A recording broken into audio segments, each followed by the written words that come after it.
Here we go, the Four Drive podcast, driven by Shelter Music by the Southern River Band, Let It Ride. The socials, Four Drive podcast on Instagram and YouTube. All our episodes over on BackChat.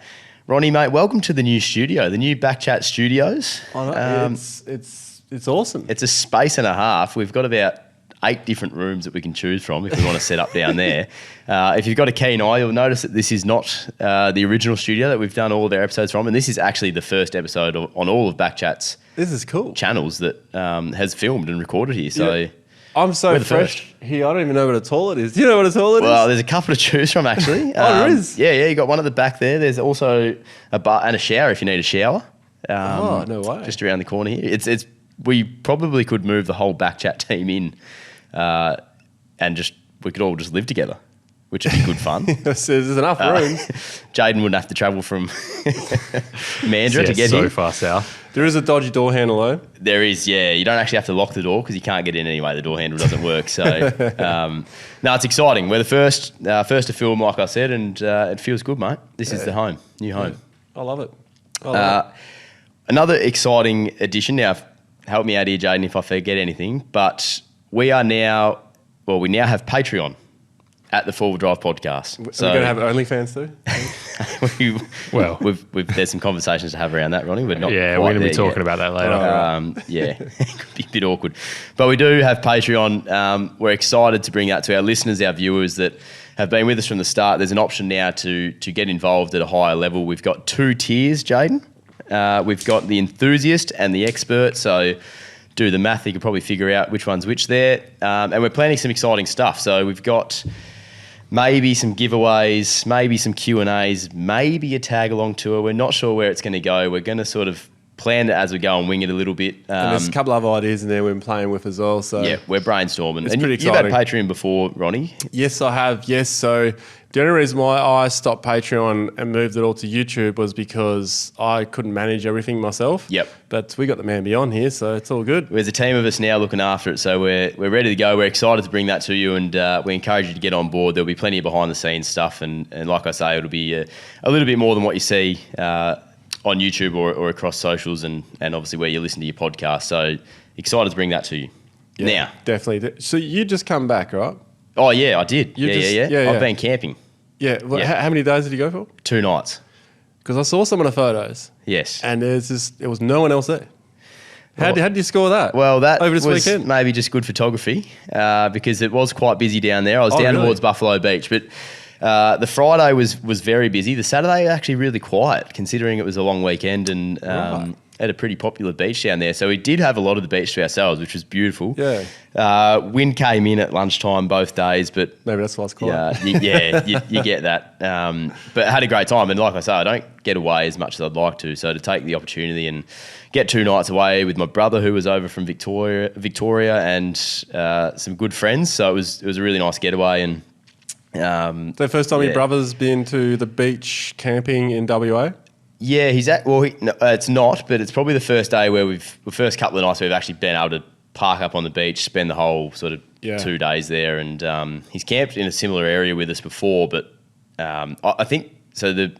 Actually a bit more to it. So Lauren, my partner, was the only one that actually was born and raised in WA. So the rest of the crew were all from Victoria, so mates from back home that are actually living here at the moment. But we were all pinching ourselves on sunset on the Saturday night when we've still got our cars parked up on the beach. We're sitting about 5 metres from the water. We'll listen to the Hottest 100 on Triple J, and it was just, it was a perfect night. Obviously no fires and that down there, but just to be able to sit there, watch the sun go down, the comfort of your car there. The nice golden colours. Just the sky lighting it up. There's a couple of ships, that were waiting for Bunbury out there, and it was just a beautiful, a pinch yourself moment, and all these Victorians are just enjoying it all together and loving it. So we had a ball. Was it nice to have one season for the whole day and not 4? Yeah. Well, actually, you know what? Because it's sunny here all the time and hot, I actually miss the variety sometimes. Like, that's how privileged we are here, that I want it to rain. It just takes longer to get the variety. Yeah, it does. But no, we were very blessed, so it was a good couple of days away. Now, this is a great prelude, because one thing I did see down on that beach Yeah. was a lot of Jimneys. Was there a banging Jimny club around. or something? There wasn't a Jimny club, but you could have put one together because about every hour there would be one flying past, and then the next hour another one flying past. What we've got now is another new segment. Yes. We're going to call it a segment. It's something. It's something. I mean, we're going to be doing it. There's a lot of new stuff going on. Patreon, new studio. We've got the new car radar going I'm on. liking this. New I'm car liking radar. this. So what we did on our last episode was cover a few of the new cars on the market, more of the modern dual cab ute sort of style. Did we look at a Prado? We did with the 250 Prado. Yeah, we had the 250. dilly-dallying into some of that. But we decided that, have a new car radar, pick one vehicle that excites us, talk about that a little bit, but then get into our main our main course. Yeah, the main course, which is the Holland Track actually, which I hadn't mentioned yet, which we've covered a little bit already, but we're going to go into a bit more detail on it. Something that you are really encouraging me to do.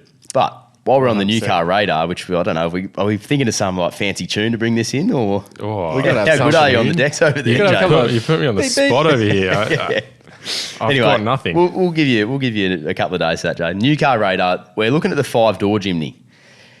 So the stretched Jimny. Which I've seen some photos, and it's not stretched very far. No, it's only stretched by, what is that, like 400 mil or something? Yeah, it's what have we got? 340 mil longer. So with an unchanged width and height. So with the new car radar, we're just going to give we're going to list a few things. We're going to get your thoughts, Ronnie, on it. I'll give you a bit of a feel on the look of it because I don't know much about them. You're laughing at the Jimny. Oh, wow. Lucky that wasn't a Triton, eh? Tony. Just found my soundboard. Tony will not be happy with you. No, the mighty Overlander. The mighty Overlander who loves his Jimneys. There we go. Give it a round of applause. Big fan. They've made a move anyway. They haven't had a 5-door before, have they?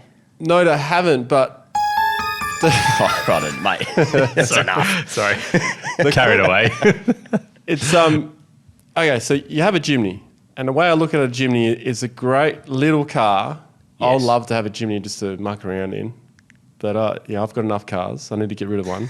So the Jimny is a great little 2-person car, I reckon, because you can use the back up. So now they've got a 5-door, you can use the back even more because you can access it from the sides and all that. But the whole point of a 5-door Jimny is to have 5 people comfortably in and out of it. So in that aspect, it's going to be a bloody tight car. Yeah, looking at it, to be honest, it doesn't. Yeah, it looks 340 mil longer. It doesn't look any different, really. Yeah, like you see the boot space behind the back seats now, and apparently the boot capacity has increased from 85 litres to 211 litres, which I find that hard to believe. But but when you put 200 litres into perspective, it's those toolboxes you can buy from super cheap auto. They're about 200 litres, so it's not that massive. much. Yeah. So some things I run by. It's the same engine features, transmission choices. Suzuki say they have received more than 2,000 pre-orders with a 6 to 9 month wait time on them. So you are waiting a while for them. Do you see this as a family car? No, not at all. No. Not unless you're like a really, really short. Well, I just put... maybe. I'm being careful here. Is that discriminatory there? I'm not sure, but I don't see it as a family car because when you do look at it, yes, it's got your 5 seats now, but you're not fitting anything in the back of it if you actually want to take it camping and overlanding. Yeah, my eldest daughter's 13. She'll probably struggle to fit in that car. I'm just picturing five of her in there. It's not going to work. I look at your 76 and think I would struggle to fit. Yeah, in the back. Everything in there fully loaded. So this is just they've got such a niche market, the Jimny, and I love what they've targeted. I just don't know how. It's a niche car. It is. A niche car. And it's a cool car. Every time they went past, the whole crew that I was camping with on the weekend just loved them. Yeah. Just how good would that be? Just especially if you live near the beach, just to have that as your runaround. But it's an expensive runaround on car sales. You still they're fetching still big dollars. Yeah, there's a couple around 5 doors, 43 drive away. So you're not. That's more than what they're going for, isn't it? Well, yeah, the price that Suzuki have released. Oh, so this is new. This is like it's saying 35 for a manual, 37 or 36 and a half for an auto. So as Jaden has alluded in the notes here, it pays to drive a manual. You get $2,000 off, but drive away 43 grand. Yeah, Save the- my left leg. Well, yeah. Well, here's the funny thing. So I know we're bringing this back to the 70 series again, but a 70 series manual costs more than an auto. Does it? Yeah. Oh, there you go. Because it's the V8. Just managed to slip the Land Cruiser in there. Yeah, I can't help sorry, it. sorry to the Suzuki fans when we're trying to. I paid 35 grand for my 76. When? So, well, 2021. You could, Oh, right. you could probably get 50 for that now. Yeah. Say, that's a steal. Well It done. is for sale. Nah, it'll be for sale soon. What's wrong with it? Absolutely nothing, mate. It's got a V8 in it. It's actually, well, Yeah. Oh, that's gold. for Well, V8 enthusiasts, nothing. Yeah, you're right. one thing I do want to bring you blokes to is, apart from a couple of different things on the interior, larger touchscreen, adaptive cruise control on the auto variants, but the 3-door's built in Japan and the 5-door will be built in India. Yeah, I heard that. So what's the go there? I don't know. I think it could just be because of the capacity of the factory. But I would then say if the 5-door's being built in India and the 3-door's being built in Japan, I would say Japan's making a move to build them all in India. Yeah, Because okay. why would you do that? It just seems weird. Yeah, I found that really interesting to read. So a couple of little details as well that I missed. 75 kilowatts of power and 130 newton meters of torque. 1.5 litre non-turbo petrol engine. So, Solid axles, front and rear. oh, is it? Oh, there you go. Yeah.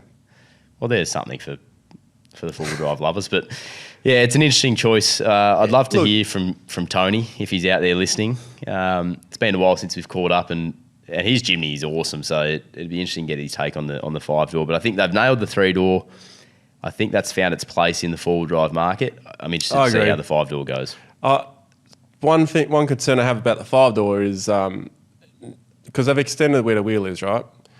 That means that the ramp over angle, that's the middle bit, so when you're going over a rock, that's now going to be way more affected than it was before.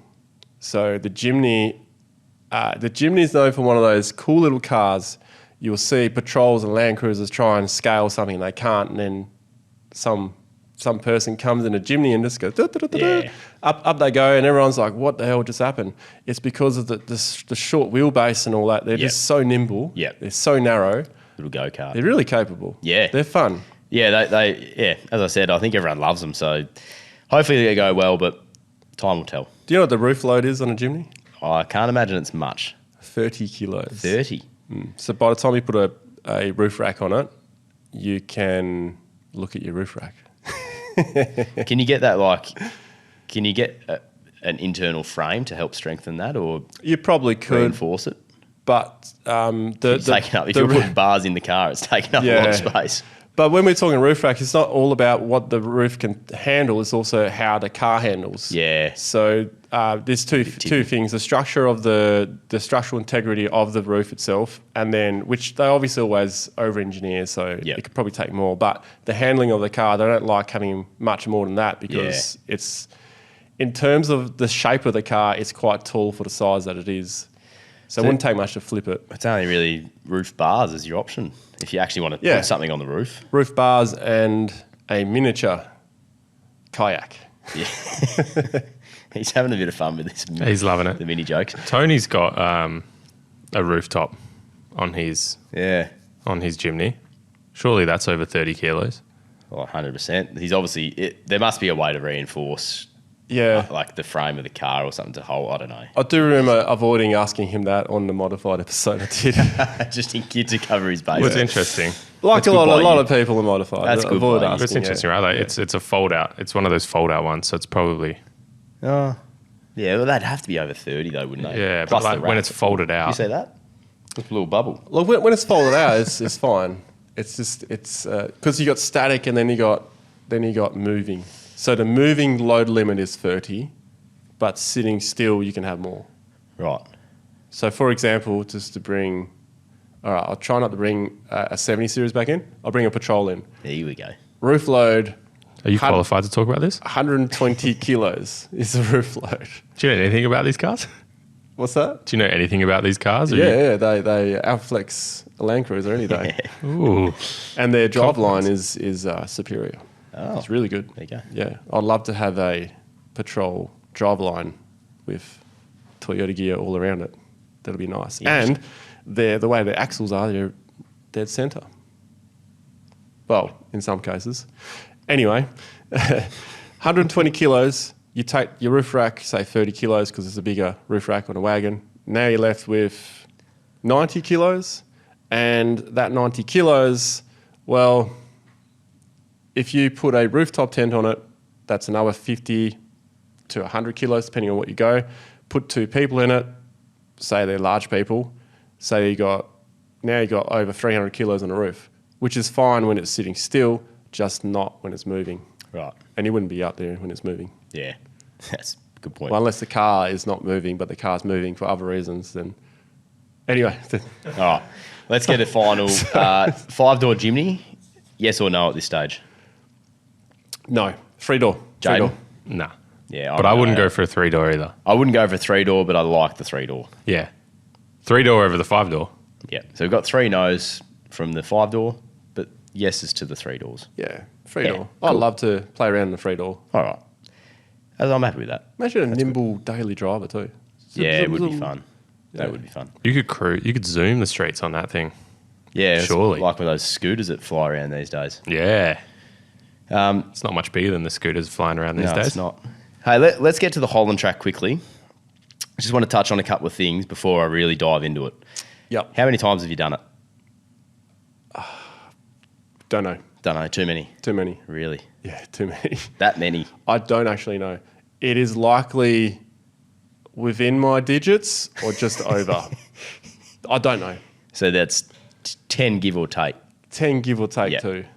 Just for those that are playing Probably along, the he's safest. counting his fingers. Yeah. You can't see that. Some years I've done it twice, you know. It's just, I mean, it could be 15. I don't know. Yep. Yeah. And starting at the south end or the north end? Always started from the south end and gone to the north. And the very last time I did it, we met the Land Cruiser Club who look after it. Now Yep. coming from the north to the south, and it's the very first time they ever did that. And I was like, next time I do this, I'm going to do it from the north. But I haven't been back since. Right. Okay. Well, maybe that's our way we go. Yeah, maybe it is. Because you've been on me to get out there and do it. And I actually thought about doing it in this long weekend just gone.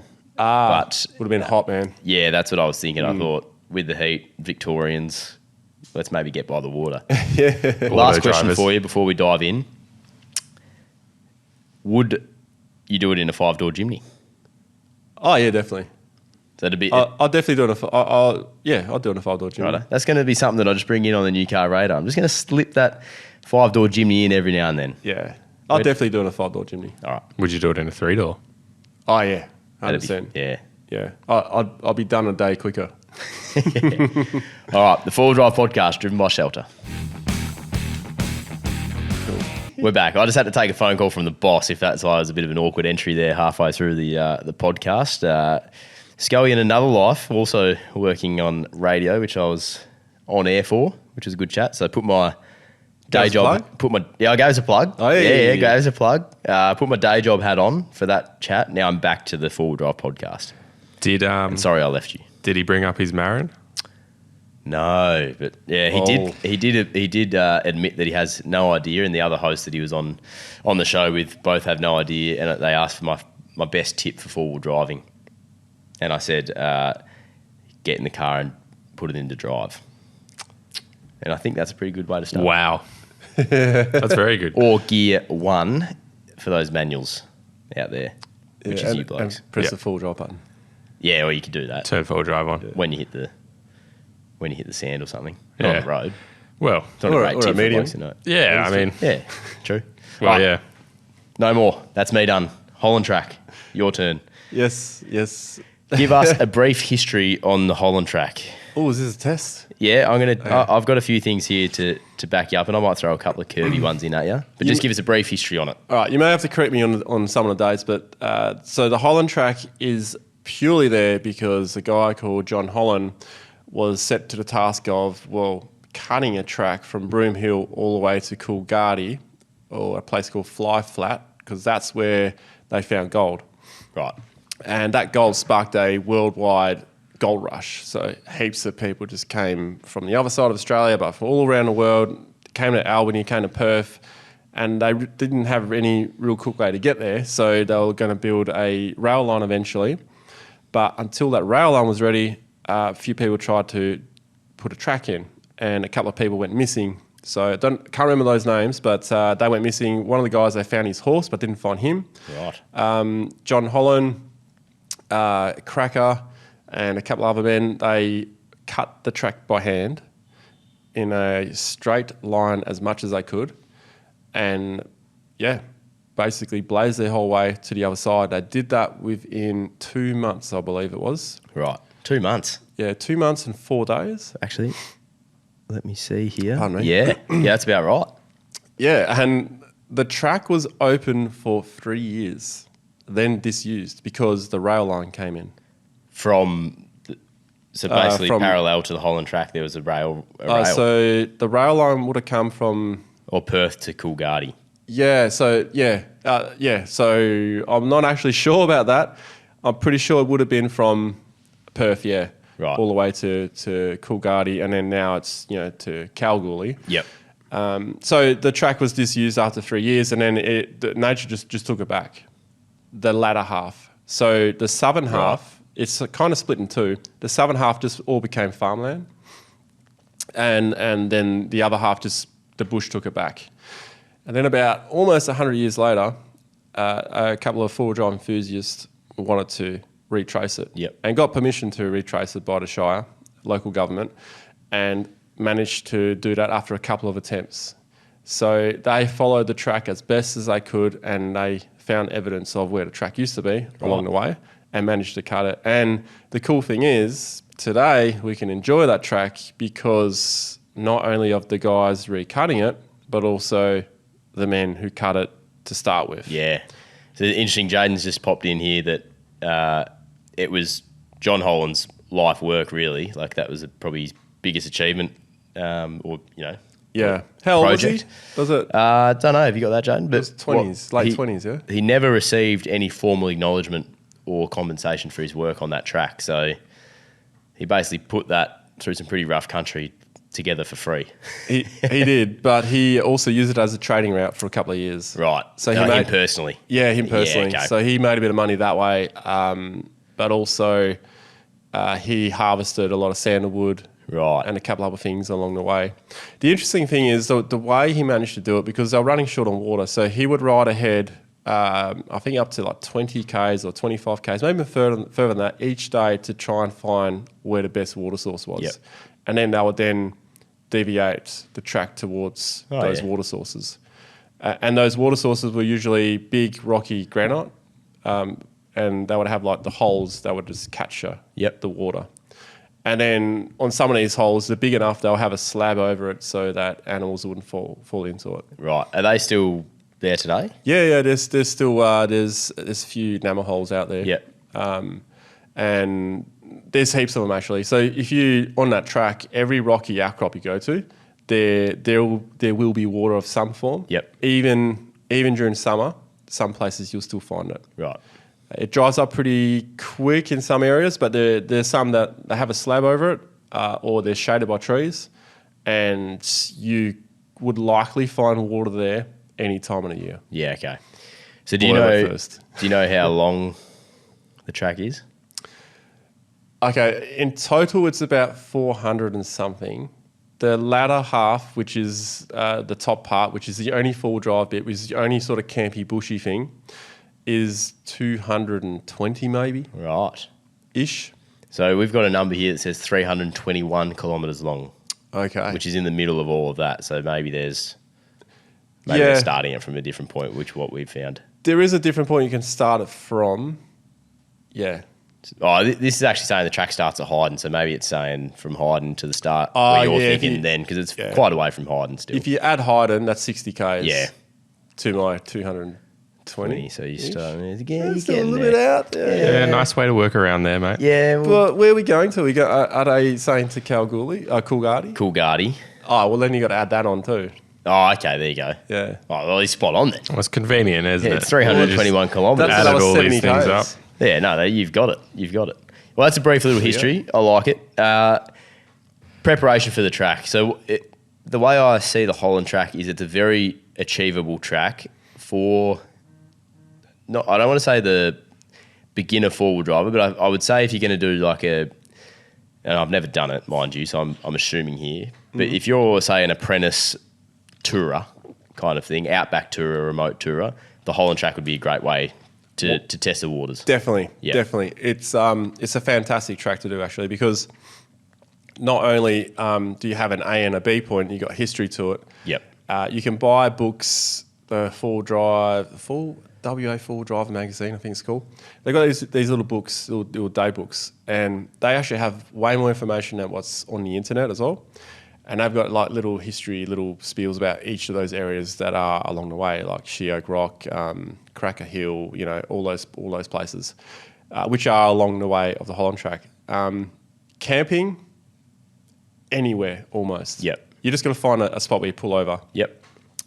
So, providing it's dry, and when it gets really soggy, they close it because the whole ground just turns to slop. Right. And that's when you get in trouble.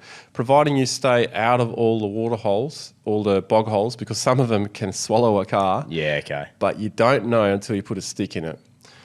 Some of those can swallow a car. Some are just puddles. You don't know until you've been there and you have put a stick in it or you drove into it. Yep.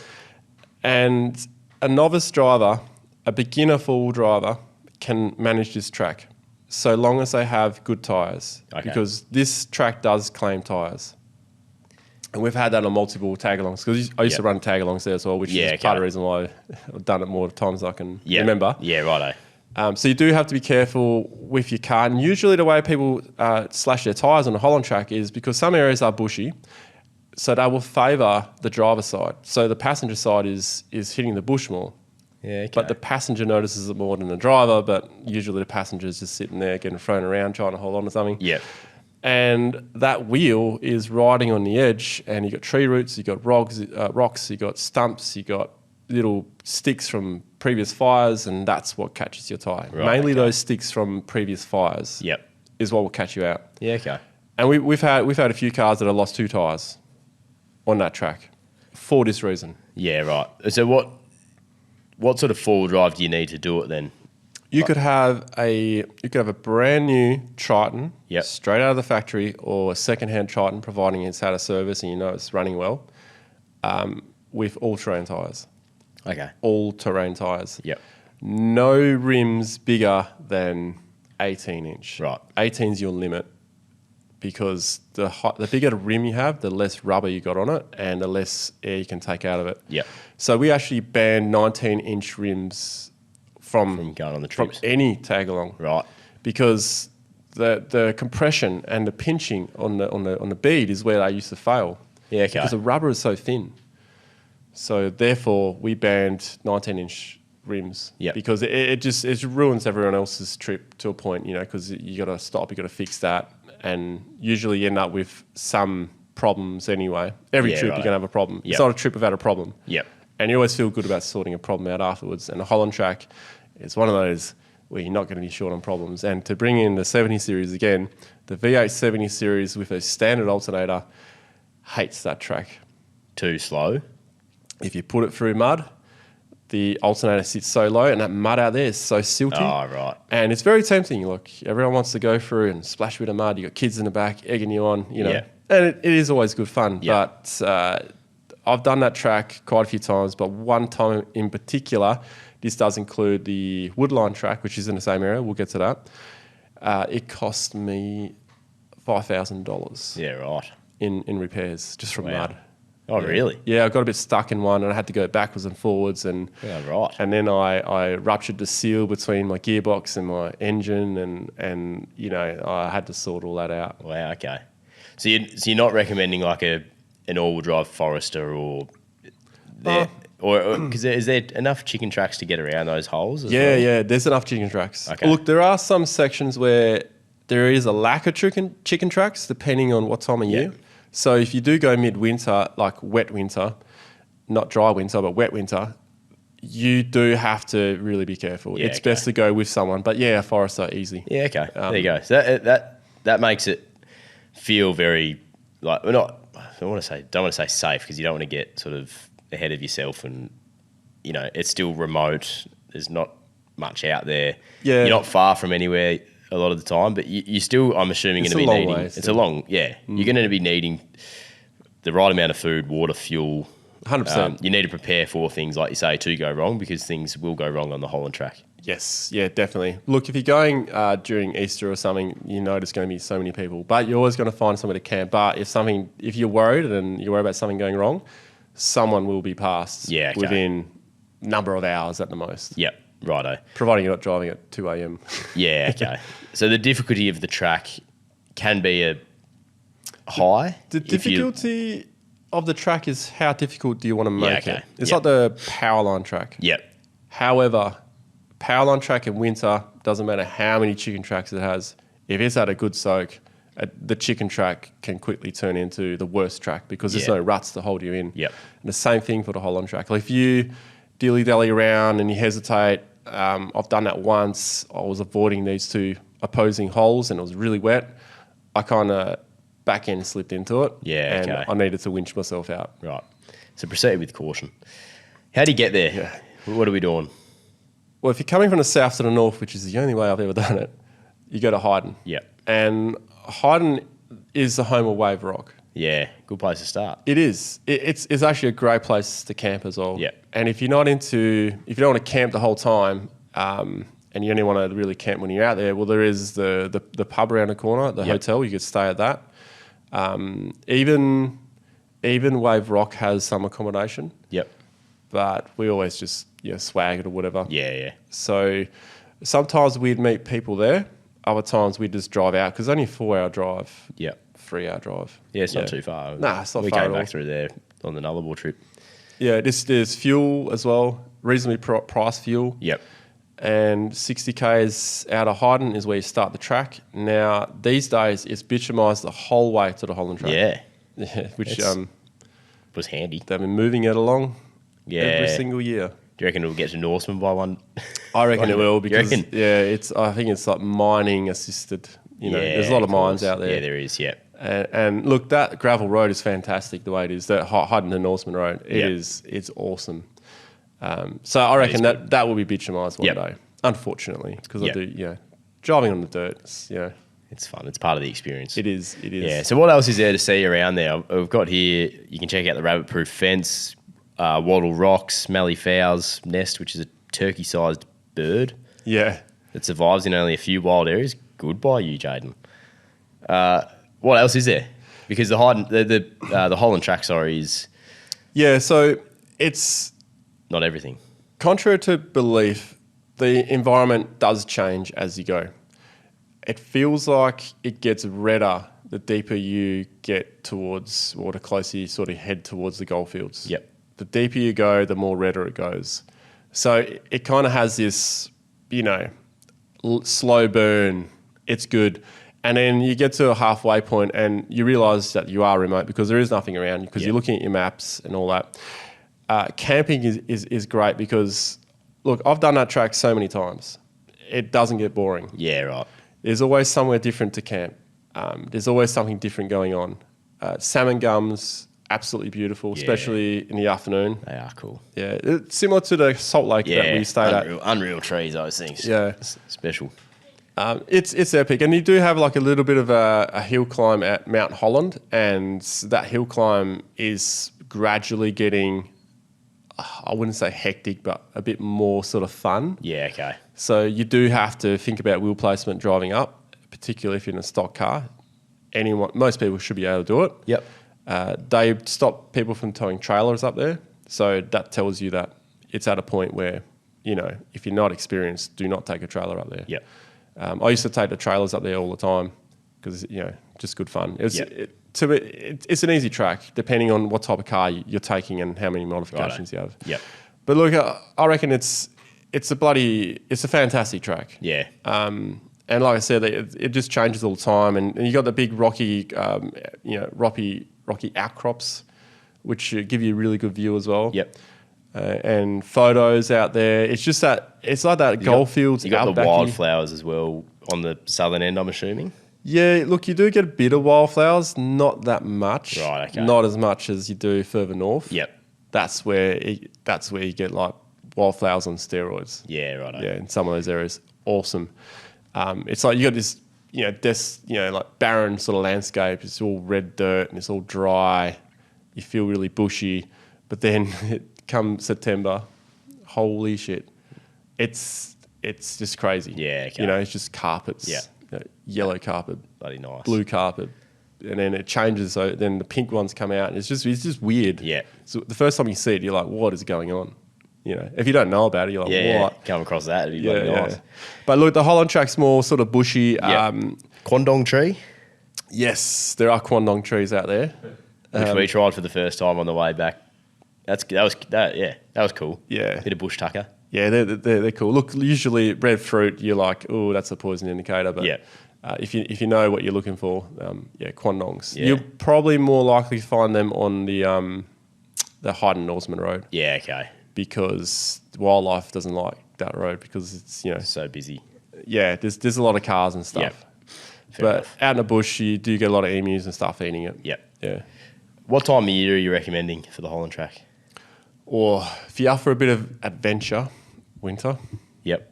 And a nice fire in winter. It's just, you can't beat that. Yep. Dry winter is really, really cold. Wet winter is kind of cold, but not too bad. But you may risk that the track is shut. Yeah, okay. So they'll actually shut the track if it's got too much rain because it just messes the track up for everyone else, and you get a messy car up. You're likely to get stuck as well. Yep. And there's no insurance if the track is closed. So where do you find out if the track's open or shut, or if you're thinking of going in winter, where are you finding those details? So probably the easiest way to find out is to jump on the Land Cruiser Club Facebook page. Yeah, because they look after the track. Yeah. There's also a Holland Track one as well. Look, I don't use Facebook anymore. I haven't done for years, but usually if I need to know, I'll ask, I might say, hey, Torbs, can you just check out? Is it open? Oh, yeah, a bit of chat on. Yeah. But the council will know as well. Yeah. Is it Doonas? I think it runs through Doonas. So Doonas should know. Yep. So you'll be able to see what's open and closed. Yeah. If the Hyden Norseman Highway is closed, Holland Track's closed. Yeah, because you can't approach it. Yep.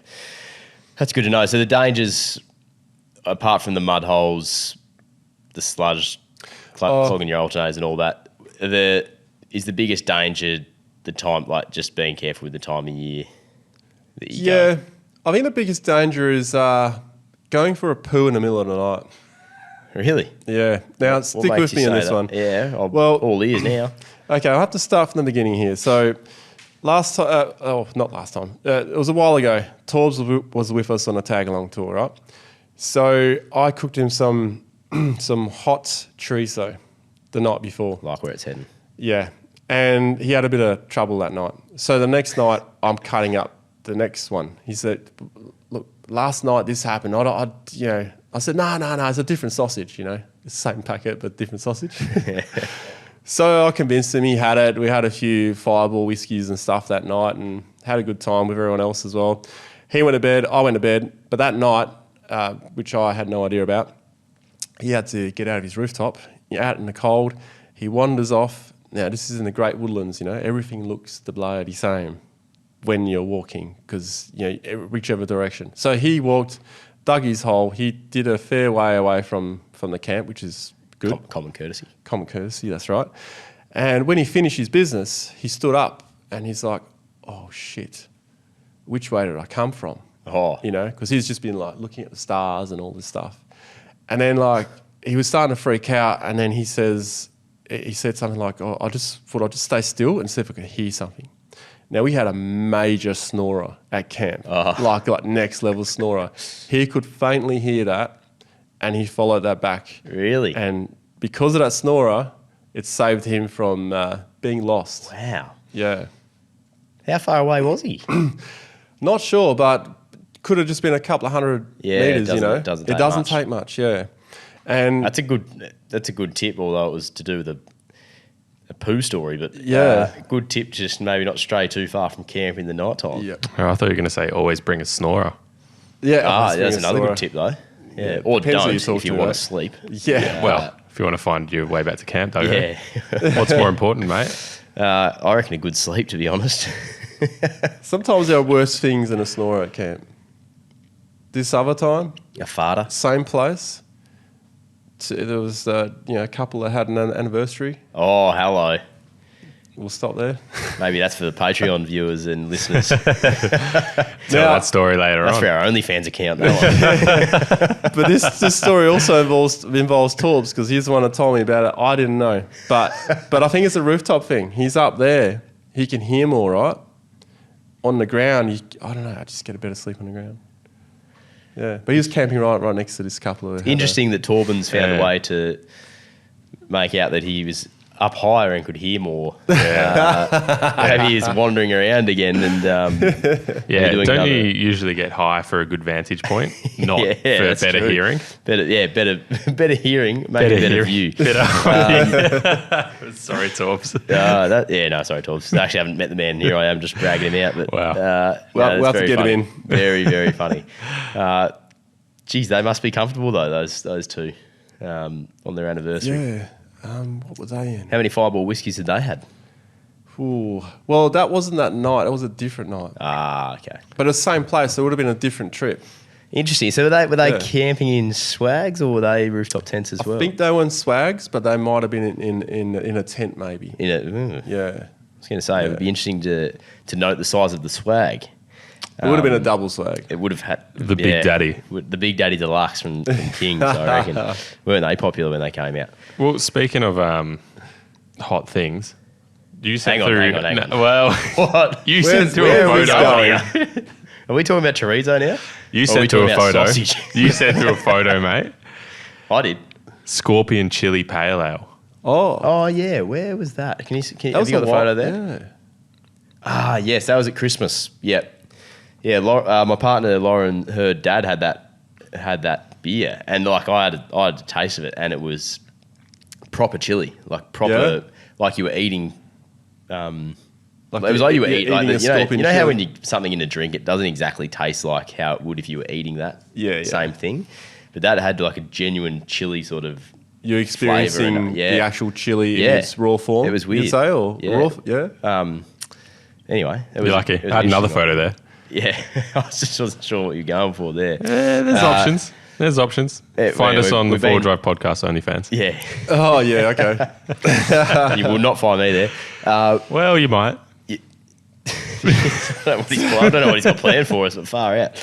The Woodline track is the last thing that I want to touch on with the Holland track. Yeah. Before we wrap up a little bit. So what's the Wood... I actually don't know about the Woodline track, so you're going to have to tell me from the start here. Whoa, yeah. Well, that's like another layer of history as well. Yeah, okay. And that goes from around the the days from the gold rush as well. So a lot of mining companies started, building mines and stuff, and then this whole like Coolgardie, I should say, had 50,000 people living in it at one stage. Now, I think they've got like 500 or maybe a bit more. I'm not sure. Right.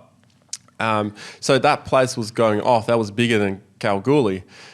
And so to keep the power and keep people warm with the fires and all that kind of stuff, they were logging all the trees around there. So for the mine shafts as well. Yep. So wood was everything. Wood was powering the steam trains. So the Woodline track has these really dead straight tracks, and when they turn, it's like another dead straight track that could go for kilometres. Right. So when you're staring down these tracks, it feels like you're looking into infinity. It's really cool. Yeah. Because it's just this straight track. You don't see this in a bush because, the bush is nature. Nature's always chaos. Yeah. There's bushes here, there's that there, and you get these nice little pockets every now and then, but this track is dead straight. And that's where the steam rail used to be. Right. So the Woodline track, you get to drive a particular stretch of it is like 40 kilometres to the intersection, and then you cross that. Then you get close to Cave Hill. Yep. And Cave Hill is like an old Indigenous site as well. There's some stuff there. And I can't talk too much about that because I don't really know enough about it. But it's cool. You can kind of see like there's some sacred areas and stuff you can check out. And it's like this massive rocky outcrop as well. Right. Really, really, really cool. Beautiful place. And there's like an old train carriage left over there as well. And if you look into the bush, there's heaps of rubbish from the early 1900s, late 1800s of the camps. So you find these really old tins, these old bottles. People used to go out there and look for these bottles because if you could find a purple bottle or pink bottle, you could tell that was from this era, and an intact bottle is worth a fortune. It's like, it's about 10 years ago, 8 years ago, I was talking to a bottle collector. It was like $5,000 if you found an intact like purple bottle. Wow. They got this market, that only they know about. They're trading these medicine bottles and stuff, So like any old hospital or any old place they dig up here and put like a new building on it, sometimes they'll find like a big rubbish pile where people are throwing medicine bottles in. Those medicine bottles are worth mint, That would have helped you when you cost yourself $5,000 on the track. You just find one of those purple bottles and pay yourself. Unfortunately, I didn't find. I just found all railway spikes and stuff like that. It's like, lucky I missed that one. Yeah. So I mean, you could puncture your tyre from railway spikes as well out there. It's just it's pretty cool. There's some really interesting stretches along the way. There's this one section where it's just all of a sudden you got like it's like an embankment that's been built up because the rail had to go across this little sort of swampy section. Yeah. And all the trees, it's like this Sleepy Hollow kind of a effect, like that horror movie kind of thing. Yep. So you're like going through this thing. But if you go from the other side at a particular time of the day, it's all white. It's just weird. Yeah, okay. It's cool. Yeah, right. Well, it's interesting. You actually listening to you speak about the Holland Track. It sort of gets me excited because you've done it so many times. Yet you're still so fond of it. Haven't got bored of it, and hopefully we've given a little bit of an outline actually to what it takes, albeit very brief. But it sounds like a really fun track if you are starting out with a bit more of that remote touring to trial everything, the systems that you're using, camp setup, all of that. There's some cool stuff to check out. The coolest part for me is the history on it. I love a little bit of history on where we go, towns you roll into while you're camping or old sites, just Googling them and seeing what comes up. And there's obviously a lot on the Holland Track, which I think I would encourage people to do as well if you're going to tackle the track. And there's heaps of other little towns around as well. Yeah. I want to quickly fire at you. Yep. So this is... I'll just ask him in single fashion so I don't confuse anyone listening. Sort of 1 to 10 word answers if you can. Okay. Keep it nice and brief. Best time of the year to do the Holland Track? Yep.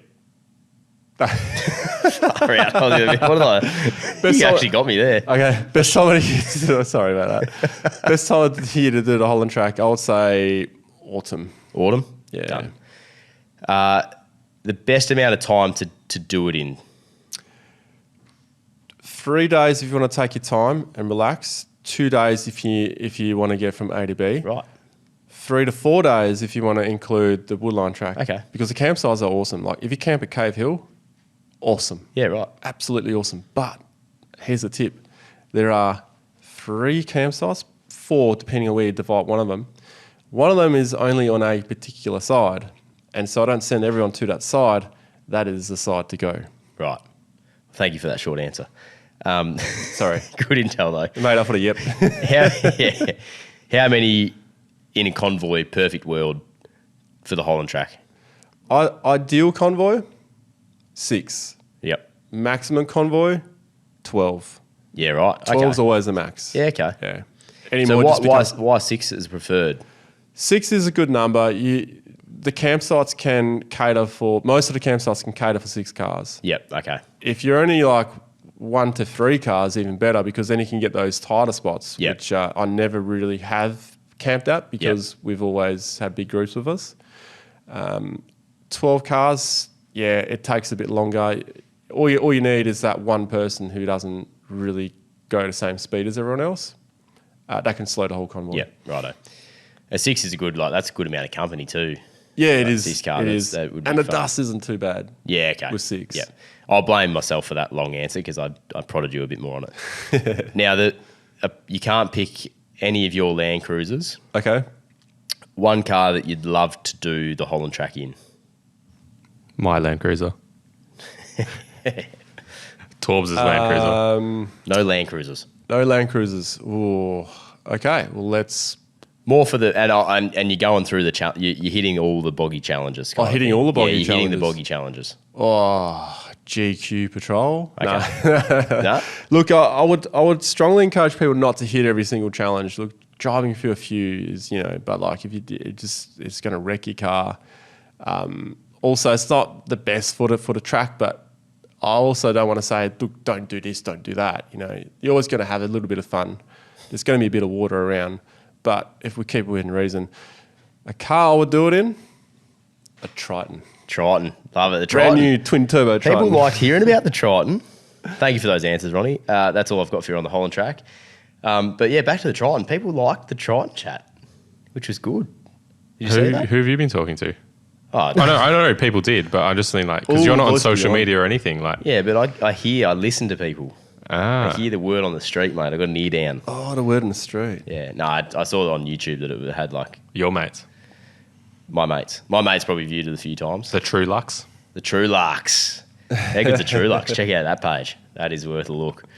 Yeah, that's the Holland Track. The Triton's interesting. Triton, mate, isn't it? Like it's come to the party. I say. A bit more than a 5-door Jimny, I reckon. Anyway, the Holland Track. Thanks for that, Ronnie. You've got something else for me. I could probably add. I love how he does this. He's always got this for me. I like it. This is great for Patreon. I can add 2 more things. 2? 1, the best camp on day 1. Because it's going to take you 2 days to do it. Yep. Best camp on day 1. Once you get past the active mine that's still there, you got to do these turns, and then you sort of head due north. When you sort of get to the top of the hill, and you'll know when you're at the top of the hill, there's a clearing on the right-hand side, mint.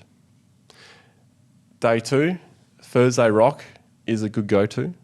However, if it's busy, stay around Cracker Rock.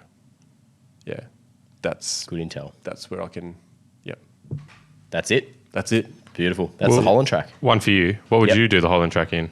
Other than the Ranger, I know you haven't done it, but like, what's a car for you? Well, I don't, because I haven't been out there to see the track. Like I more asked Ronnie because obviously he's done it in his Land Cruiser. Well, probably just a 79, I'm assuming. I've done it in the Hilux you did it in the Hilux too? Yeah, okay. And the 2 Hiluxes I've done it in, Yeah. Well, what's a car you'd like to... Yeah, what I'd like to... Well, have a drive around in? 5-door Jimny?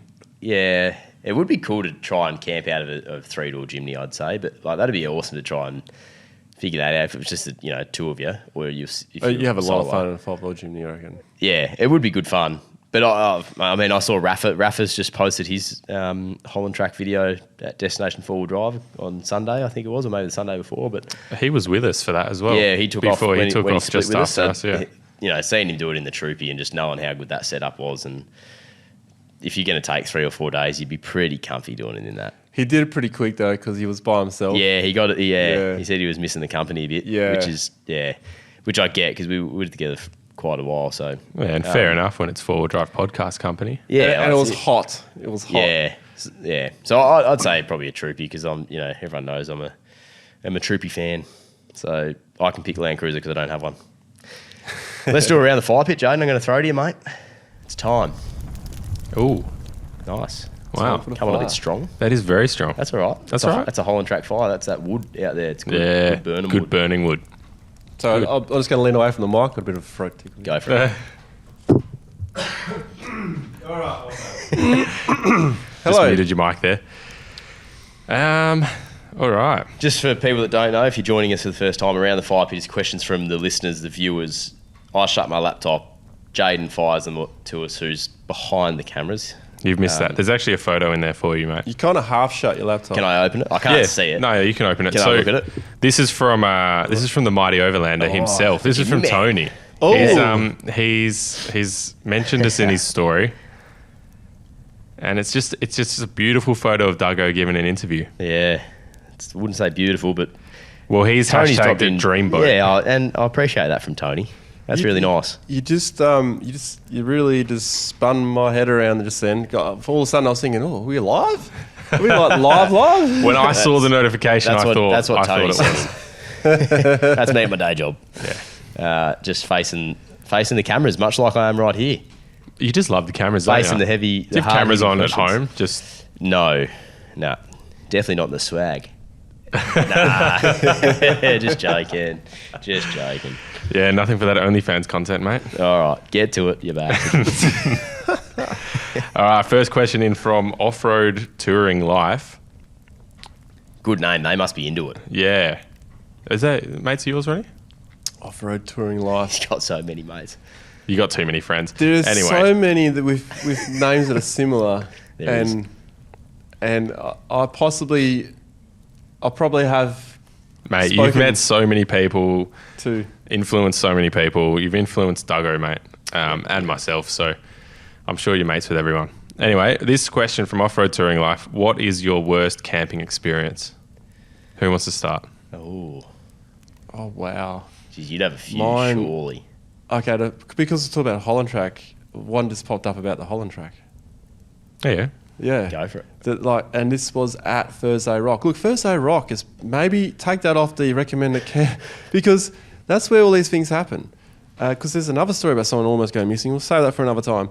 But one of my worst camping experiences that pops up to my mind. So I had a lot of rum and teas this particular night.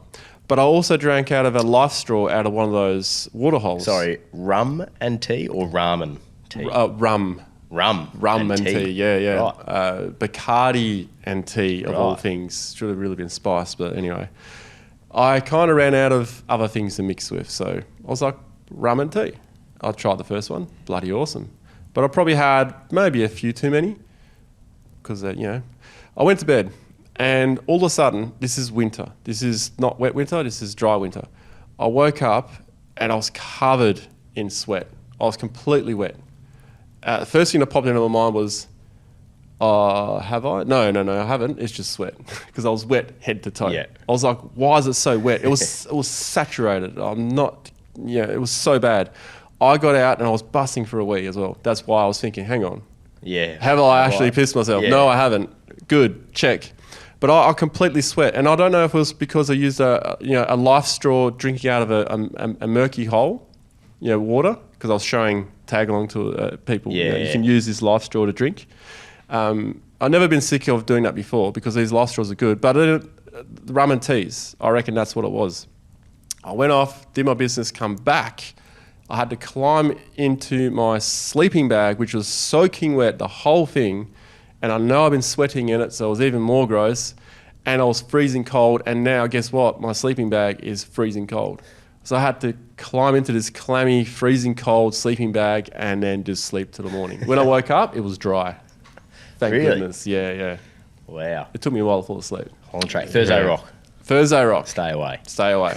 I don't know. There's been a few bad ones. So for me, the first night camping, I always take a little bit of time to adjust. So the first night is always, I don't know why, I just never have a great sleep the first night. And It's true to pretty form, common for some people. Yeah, true to form happened again on the weekend just gone when I was out camping. So don't know what the second night slept beautifully. Unbelievable. So I don't know what it is, but every single time it gets me. The first night. Yeah, the first night. The funniest story that I can remember that was really interesting, I was camping just down towards Dwelling Up, just Lauren and I. And this was in the rooftop tent days when that was on top of the car. Beautiful spot down there. No one around. Quiet, right on the river. I could almost jump out of the tent into the river.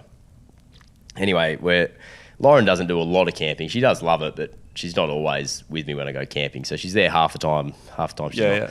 Anyway, I slept on like the open side of the rooftop tent where you hop out. Lauren's on the inside, a bit of protection in there, felt a bit safer because not everyone feels comfortable all the time camping. Anyway, I was just laying there like asleep, as you do. And then I get like a nudge from Lauren, like she's kicking me or something to wake me up. She's like, Liam, there's a fox in the tent. It's like impossible. Like, I'm pretty sure she said fox. I was like, there's not a fox. In the tent? Yeah. And then I've just woken up, so part of me is kind of like, is there? Like, is there a fox up here? And anyway, I was like, I'd realised that one of my legs was kind of like sitting over her side kind of thing, and it must have been touching her. Yeah. And she's just woken up in a like a frantic flurry, and she's like, there's a fox in the tent. I was like, oh, it's my leg.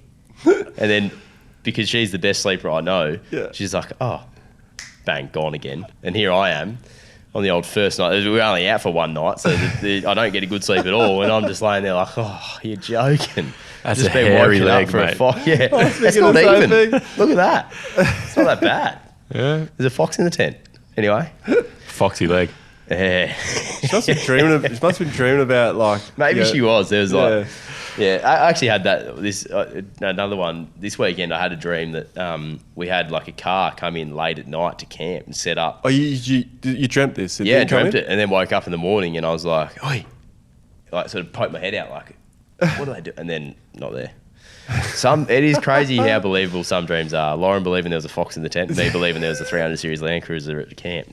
I didn't know who they were. Anyway, Wow. bit of fun. It sounds like she was almost into like one of those sleepwalk scenarios. Yeah, she was fully adamant that like, woke me up in a hurry for it. So there you go. Wow. Yeah. True story. Not lying. Oh, sorry. I'm not lying. I've lost it there. Like There's a fox in the rooftop tent. You know, a fox. I like it. Yeah. I'll double check with Lauren that it's a fox. I'm pretty sure it was a fox because it was like in my head. I thought, what would a fox be doing up here? I'd probably rather a fox than a possum. Yeah, the possum would get their claws out and nail you. Well, I've seen possums eat like lamb shanks, or lamb cutlets. Yeah. You wouldn't think they're carnivorous, but they are. I was picturing like a possum eating with a knife and fork lamb shanks that you've cooked up. Oh no, he was holding it. How was it? All right, quickly ask the next question. Okay, this one in from Overgrown Toy Car. Not a Jimny then, or maybe it is a Jimny. Well, the question is, hey, heard you guys mention the new 5-door Jimny on the last episode. Just wondering everyone's thoughts on both the 3 and the 5-door. How capable are they, and would you get one? Which we did answer a little bit, but yeah. How capable do you reckon the 3-door more capable than the 5-door? If I was going to buy one, it would be the 3-door. Yeah, I am a 3-door fan too. Yeah. 3-door man? But Ronnie's telling me they're quite capable, so I'm assuming they are. Yeah. Yeah. Yeah, right. This one, if they would like to send in their Jimny, if they've got one, that'd be great. Yeah. Just to check out. If you got a Jimny, send them in. And let us know about the roof load if you've got stuff stacked on top. Yeah, let us know if the roof load is higher for a 5-door. There you go. Would make sense. That'd be interesting. Because you want it to be at least 60. Yeah. Would Tony get a 5-door? That's what I want to know. Oh, Let's put it out there. I kind of know the answer to that one. Go. Well, he said he wouldn't, but maybe he might have changed his mind now. Did he give a reason for that?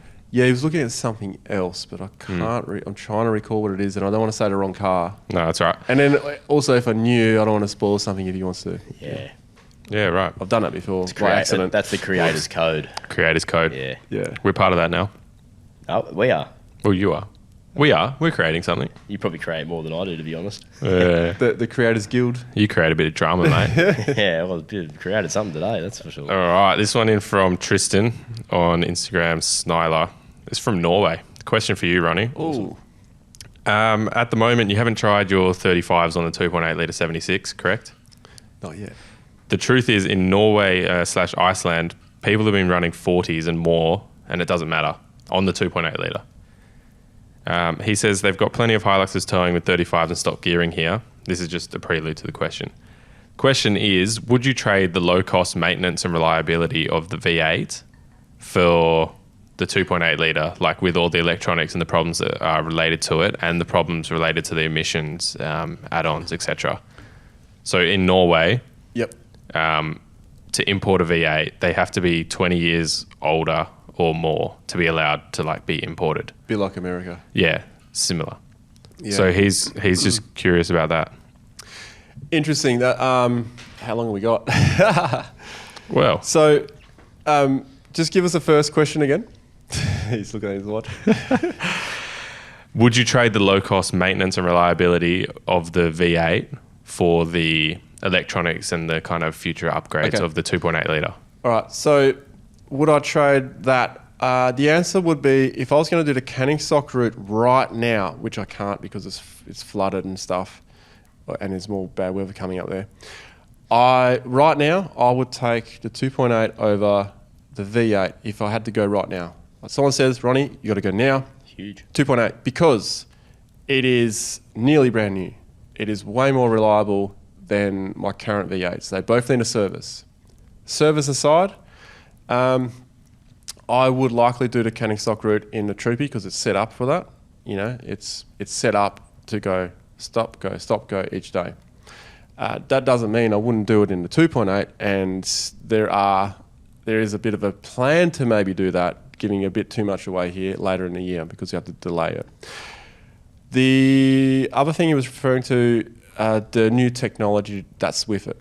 The only thing that could happen, if it did happen, would be the four-wheel drive system would have a conniption and the anti-collision wouldn't work, which would just take away my cruise control and the lane assist. That is all I suspect it would do to the system. It shouldn't do anything else. The DPF, which he might also be referring to, which has been fixed in the Hilux, so that was where the Hilux had those issues, that got fixed, so I don't see that becoming a problem. With heating being tall grass maybe, it's a DPF, but it's up higher in the engine bay. It's not down low like on the V870 where it's down low. So, and what was the last part of that question? I think that was it. The problems related to emissions add-ons. So that'll be the DPF he's talking about. It's interesting, he was saying about the 40s, right? They run 40s. Yeah, I'd be interested but to see that. He sent through some photos as well. Yeah. And I totally believe that too, because they've got these massive, they're cool, they're awesome. They're like the Arctic trucks, right? Yeah. Yeah, so... But they're re-geared. They've got to be re-geared. So he was saying we've got plenty of Hiluxes towing with 35s and stock gearing running over there in Norway, Iceland. I actually chatted with him for a fair bit. Stock diff gearing as well, in the diff ratios? Not sure about that. Okay, I reckon that'll have to be higher. But from what he was saying, like a lot of it, it's different driving to Australia. So there's different terrains and stuff. They're not as worried about busting CVs and all that kind of thing. Whereas in Australia with the mud and the dirt and all the rocks and the terrain here, we're more worried about busting CVs with going with bigger tyres, right?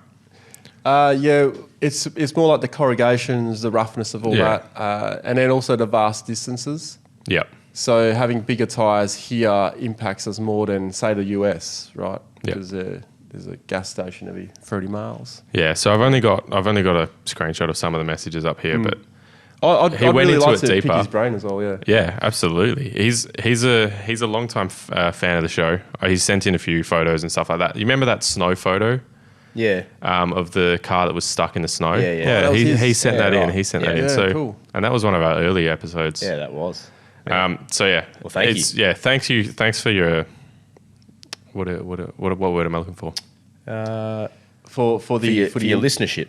Yeah. Yeah, and the question. It's been great. Yeah, It's actually very interesting stuff. Especially over in Norway, Iceland. There's a lot of snow and stuff. We don't get that over here. They've got these massive trucks that are 35s, 40s, just cruising along. Made to drive on ice and that's wicked. Ice road gushing truckers. rivers and cool. So that. I thought that was quite interesting, and absolutely gonna have to pick his brain a bit more.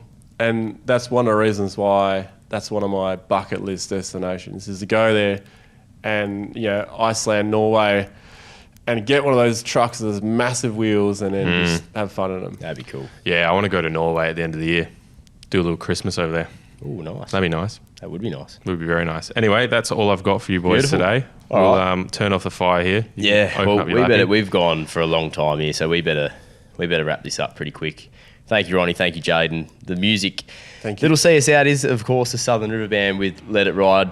Thank you to Shelter, Socials, the 4 Drive Podcast on Instagram, and all of our episodes over on BackChat's YouTube channel. See you later. Hasta la vista.